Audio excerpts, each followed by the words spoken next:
Serge Caron est un ambulancier, se rappelle. Du lundi au dimanche, une semaine sur deux, il est disponible 24 heures sur 24.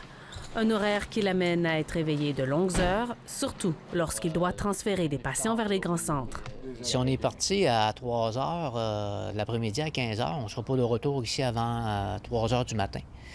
Fait qu'imaginez, vous êtes levé depuis 8 heures le matin. Là. Ça fait presque 24 heures que vous êtes levé. Fait que c'est sûr qu'il y a de la fatigue qui s'accumule. Pour contrer la fatigue, l'équipe se partage la conduite, en changeant parfois aux 15 minutes, ce qui n'est toujours pas suffisant. Ça fait un effet de tunnel aussi. Hein? Tu viens que tu vois juste en avant, puis ça rétrécit, puis tu as des hallucinations.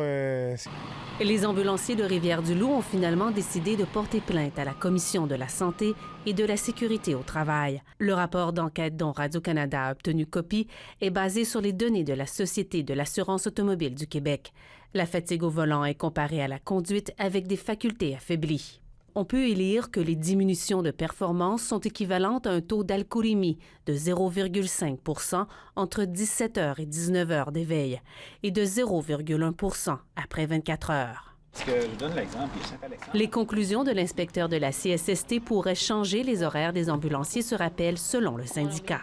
Pour un métier dans lequel on exerce, là, les services d'urgence, où on a des soins à prodiguer, des médicaments à donner et un véhicule d'urgence à conduire, évidemment, lui considère vraiment que c'est dangereux, avec surtout ses études. Il y a beaucoup d'études qui viennent appuyer ses dires. La Corporation des services ambulanciers du Québec nous a indiqué qu'elle conteste la décision de la CSST et qu'elle fera appel à des experts pour l'analyser. Ici Isabelle Danfous, Radio-Canada, Rivière-du-Loup.